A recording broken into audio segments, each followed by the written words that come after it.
c'est ma collègue. Mais qu'est-ce qu'elle fait encore là? Mais pourquoi tu ne rentres pas? Je ne t'imaginais même plus ici. Je n'ai pas du tout envie de rentrer. Pourquoi? Parce que, ça ne va pas chez moi. Ah, toujours, des problèmes avec ta belle-mère? Oui. Sans te mentir, je ne sais plus quoi faire. Je fais tout mon possible pour que la paix règne dans ma maison. Mais, elle trouve toujours quelque chose de négatif à me reprocher. J'ai qu'une envie, c'est de prendre mes enfants, et mes bagages, et de disparaître dans la nature. Vraiment, je n'en peux plus. Elle me fait vivre l'enfer dans ma propre maison. Tout ce que je fais est mal vu devant elle. Quelle est la réaction de ton mari, par rapport à cette situation? Mon mari est toujours du côté de sa maman. Pour lui, c'est toujours sa maman qui a raison. Et moi, j'ai toujours tort. Il écoute plus sa mère que moi. Je ne peux même pas discuter avec lui, sans que sa mère n'intervienne. Elle met tout le temps sa bouche dans nos conversations. J'aimerais tellement retrouver mes moments d'intimité que j'avais avec mon mari, avant que sa mère ne vienne habiter chez nous. Tu sais? Je te conseillerais d'organiser une soirée, entre toi et ton mari, à l'extérieur de votre maison. Comme ça, tu profiterais de l'occasion, pour discuter de tout ce qui ne se passait pas bien, entre vous. Merci beaucoup, pour cette idée que tu venais de me donner. Ce soir même, je mettrai cela à exécution. Car, j'aimerais tellement retrouver ce moment d'intimité avec mon mari. Super. Bon, je vais partir. Moi aussi. Bon week-end à toi. Merci. Bon week-end à toi aussi. Merci. Ah. J'oubliais. Il faut que j'aille faire quelques courses au supermarché, afin de préparer à ma belle-mère un bon petit repas copieux. Comme ça, cela réjouira son cœur, et elle pourra surveiller les enfants, en notre absence sans rouspéter. Et de là, je passerai une agréable soirée avec mon mari. C'est parti.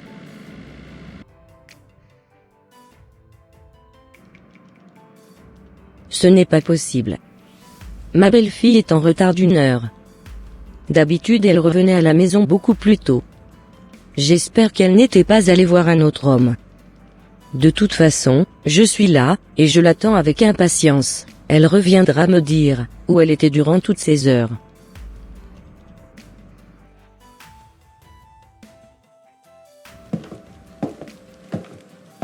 Elle est de retour. Bonsoir belle maman.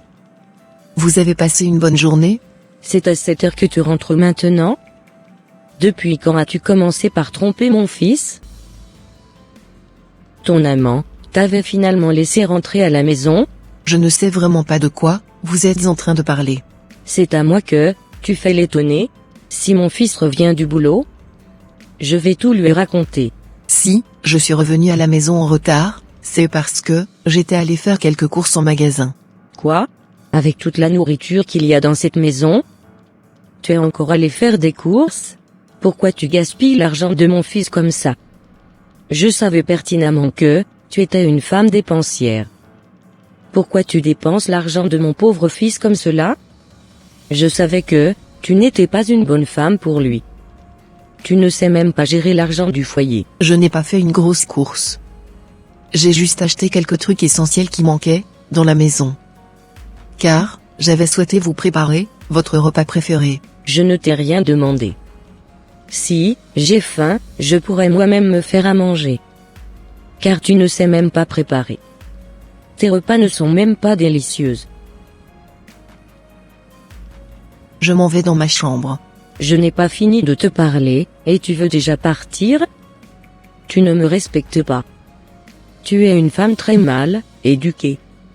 Je ne sais vraiment pas ce que mon fils avait trouvé en toi pour t'épouser. Vous savez quoi? Je ne veux vraiment plus entrer en conflit avec vous. Car je n'aimerais pas que votre fils se remette en colère contre moi dès qu'il reviendra du boulot. Si vous voulez que je vous fasse quelque chose, n'hésitez pas à m'appeler. Je ne pourrai jamais avoir besoin de toi. Tu peux partir.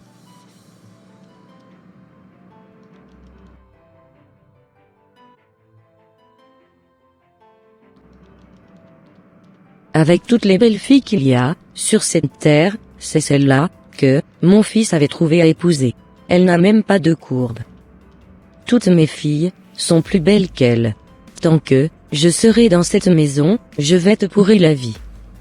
Tu ne sais pas encore à qui tu as affaire. Mon fils aussi est de retour.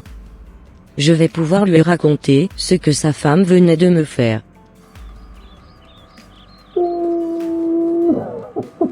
Jusqu'à quand cette situation va-t-elle persister?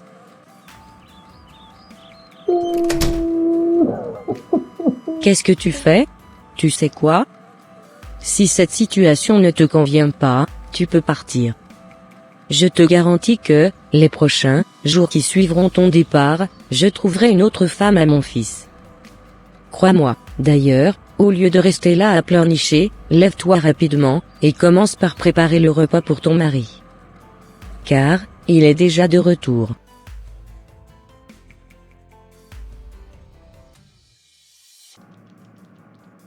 Oh, non. Mais qu'est-ce qui se passe encore entre ma mère et ma femme? Je ne peux même pas vivre en paix, dans ma maison. Tous les jours, elles se chamaillent. Je suis même devenu l'arbitre, qui les sépare, à chaque dispute. Jusqu'à quand cette situation va-t-elle persister? Bonne arrivée mon fils. Bonsoir maman. Tu as bien passé ta journée? Oui maman. Maman. Quel problème as-tu, encore avec ma femme? Tu sais, ta femme n'était pas vite rentrée du boulot, comme d'habitude. Je suis sûr qu'elle avait commencé par fréquenter un autre homme. Ah bon? Tu es sûr de ce que tu racontes? Bien sûr. Il faut que je règle cette situation au plus vite. D'ailleurs, où est-elle? Elle est dans la cuisine. D'accord. Je ne comprends pas pourquoi cette fille est si calme, malgré mes provocations. D'habitude, elle s'énerve plus vite que ça. Qu'est-ce qu'elle a derrière la tête? Si je comprends bien, c'est parce que tu étais allé faire des courses que tu n'étais pas vite revenir à la maison? Oui chérie. C'est exactement ça. Ta mère essaye juste de me provoquer. Mais, j'avais décidé que je ne me disputerai plus avec elle, à cause de toi. C'est bien. Tu sais, j'aimerais qu'on aille dîner ensemble ce soir à l'extérieur. C'est une très bonne idée.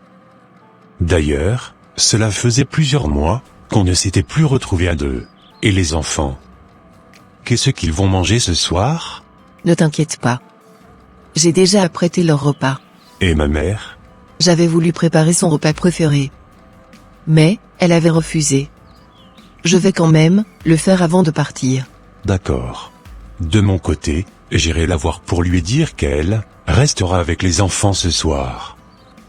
Comme ça, on pourra passer une très bonne soirée à l'extérieur. Ok, ça marche. Qu'est-ce qui se passe? Pourquoi son mari n'est pas en train de la gronder comme d'habitude? Maman, j'aimerais te parler.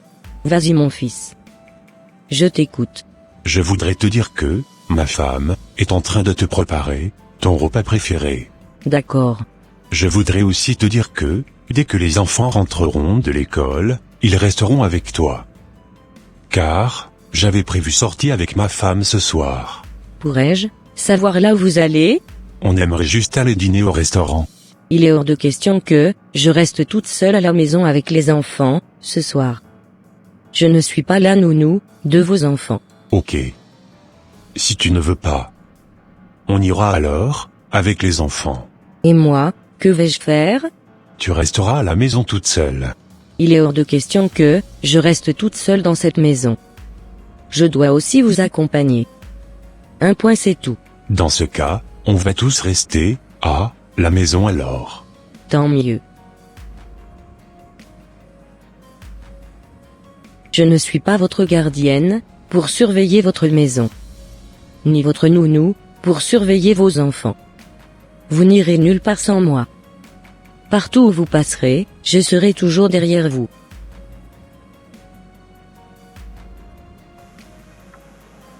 Je suis vraiment désolé. On sera obligé d'annuler le programme de ce soir. Mais, chérie, tu es l'homme de la maison. C'est à toi de prendre des décisions. Et non, ta mère. Jusqu'à quand va-t-elle continuer à diriger notre couple? on ne peut quand même pas vivre en fonction d'elle. J'en ai marre de tout ce qui se passe avec elle. À la base, elle était venue pour ses soins médicaux. Maintenant qu'elle est totalement guérie, je voudrais qu'elle retourne chez elle. Tu sais pertinemment que ce n'est plus possible. Elle ne veut plus retourner dans notre pays. Je te propose alors qu'on la trouve un studio dans cette ville. Comme ça, elle aura son appartement à part. Elle ne voudra jamais habiter toute seule dans ce pays. Elle trouvera cela anormal. As-tu oublié que j'avais discuté avec elle à propos de ce sujet, il y avait quelques mois? Il faudrait que tu fasses quelque chose. Car les choses ne peuvent plus continuer comme ça dans cette maison. Malheureusement, je ne pourrai rien faire. Tu sais bien que nous sommes des enfants de Dieu. La parole de Dieu nous dit d'honorer nos pères et nos mères, afin que notre vie soit prolongée sur la terre. Mais ce n'est pas une raison.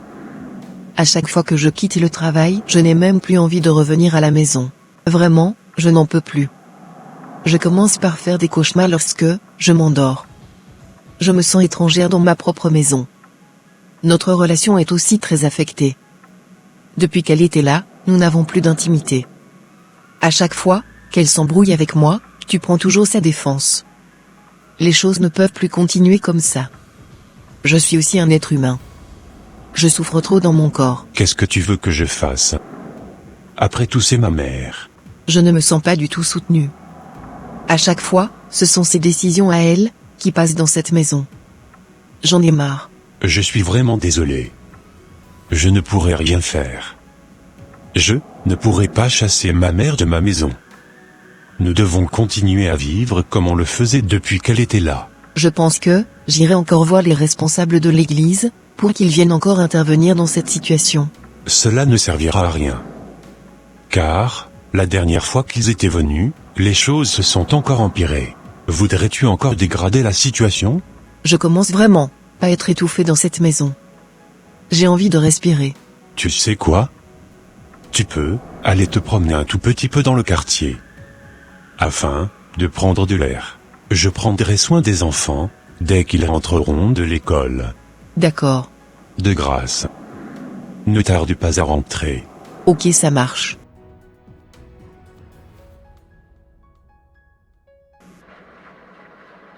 Je pense que mon fils et sa femme sont en train de se disputer.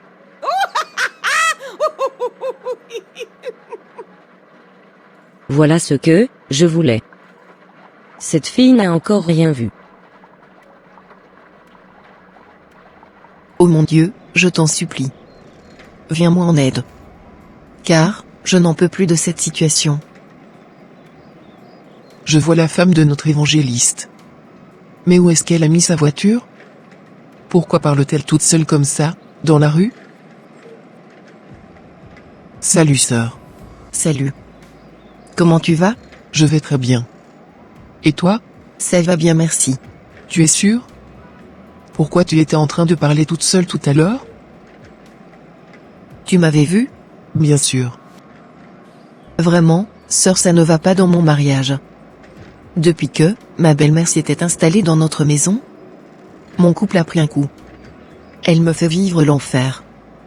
Je pense que je serai obligée de divorcer pour avoir la paix. Comme ça, elle pourra tranquillement épouser son fils. J'essaye d'être la belle-fille parfaite. Mais cela ne marche pas. Je ne sais vraiment plus quoi faire dans cette maison. Sans te mentir, je préfère partir avec mes enfants, afin de préserver ma santé mentale. Sinon, je risquerais de faire une dépression, ou je risquerais de devenir folle. Laisse-moi te dire que, la situation que tu traverses actuellement dans ton mariage, moi aussi, je l'avais traversée autrefois. Moi, ma belle-mère me frappait devant mon mari et mes enfants. Mais ce dernier ne réagissait même pas. J'avais énormément souffert. Tous les jours, je pleurais toutes les larmes de mon corps. Mes parents avaient même intervenu dans cette situation, cependant, rien n'avait changé. Mais comment as-tu fait pour sortir de cette situation?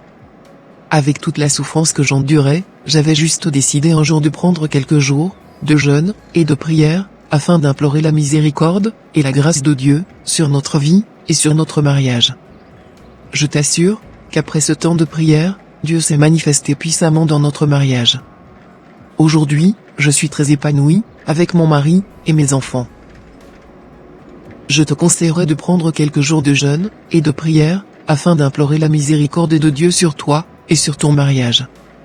Franchement, tu dois prendre autorité sur tout esprit impur qui œuvre actuellement dans votre couple. Et tu verras que la gloire de Dieu se manifestera dans ta vie. Tu dois aussi pardonner ta belle-mère pour toutes les souffrances qu'elle t'avait fait endurer. Car, si nous ne pardonnons pas aux hommes leurs offenses, notre Père Céleste ne nous pardonnera pas non plus nos offenses. Merci beaucoup sœur, pour tes conseils. Je les mettrai en pratique. Courage à toi, et que le Seigneur te fortifie. Amen. Au revoir. Au revoir. Je n'avais jamais su que cette sœur avait vécu cette situation. De mon côté, je prendrai aussi quelques jours de jeûne et de prière afin de demander l'intervention de Dieu dans le problème que nous traversons. Vraiment, je suis très fatigué. En plus, j'ai un drôle de faim. J'ai vraiment hâte de rentrer chez moi, afin de manger un bon repas. Ah. J'avais complètement oublié que j'étais en train de préparer. J'irai voir ma nourriture, car je n'aimerais pas qu'elle soit cramée. Mais comment ferai-je pour préparer à mon mari ce soir? Cela fait déjà 2 heures que ma belle-mère est à la cuisine et est en train de se préparer sa propre nourriture. Franchement, je ne sais plus quoi faire. Ah. Voilà ce que je me disais. Mon mari est actuellement de retour. Bonne arrivée chérie.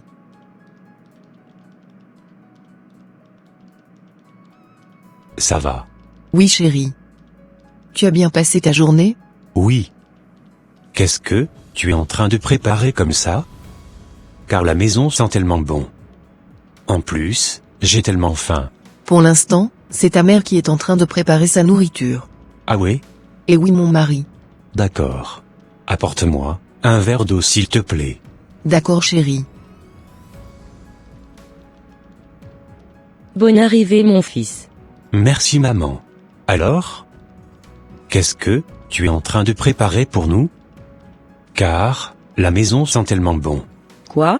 J'ai un drôle de faim, je veux manger. Le repas que je suis en train de préparer c'est pour moi seul. Ta femme te préparera ta nourriture bientôt. Maman, on est nombreux dans cette maison. Mais, comment se fait-il que tu prépares ta nourriture pour toi seul? C'est ce que je faisais depuis que j'étais arrivé dans cette maison. As-tu oublié cela? Oui, je sais, mais on ne peut plus continuer comme ça. Ce n'est vraiment plus possible. Je ne suis pas votre cuisinière pour vous faire vos repas. Maman, depuis que tu étais arrivée dans cette maison, tu ne participais à rien. C'est ma femme qui s'occupait de tout. En plus, tu n'étais jamais satisfaite de son travail. Franchement, je commence vraiment à être saturé. Je pense que tu as passé beaucoup de temps avec nous. C'était à cause de ta maladie que tu étais venu dans ce pays. Aujourd'hui, tu es en parfaite santé. Et il est temps pour que tu retournes chez toi. Je rêve ou quoi? Tu sais à qui tu parles? Bien sûr. Je suis ta mère, je t'avais porté pendant 9 mois dans mon ventre. Tu n'as pas le droit de me parler comme ça. D'ailleurs, je t'avais toujours dit que je ne retournerai plus jamais dans notre pays. Maman, tu as passé énormément de temps avec nous. Maintenant, il faut que tu rentres. Car, cela faisait plusieurs mois que tu dirigeais les choses dans cette maison. Aujourd'hui, c'est fini. Nous allons commencer par te préparer ta valise. Ma femme et moi avions besoin de vivre pleinement notre amour. Je pense que tu es en train de délirer. Tu ne sais pas ce que tu racontes. Ce n'est pas possible. Je n'en crois pas mes oreilles.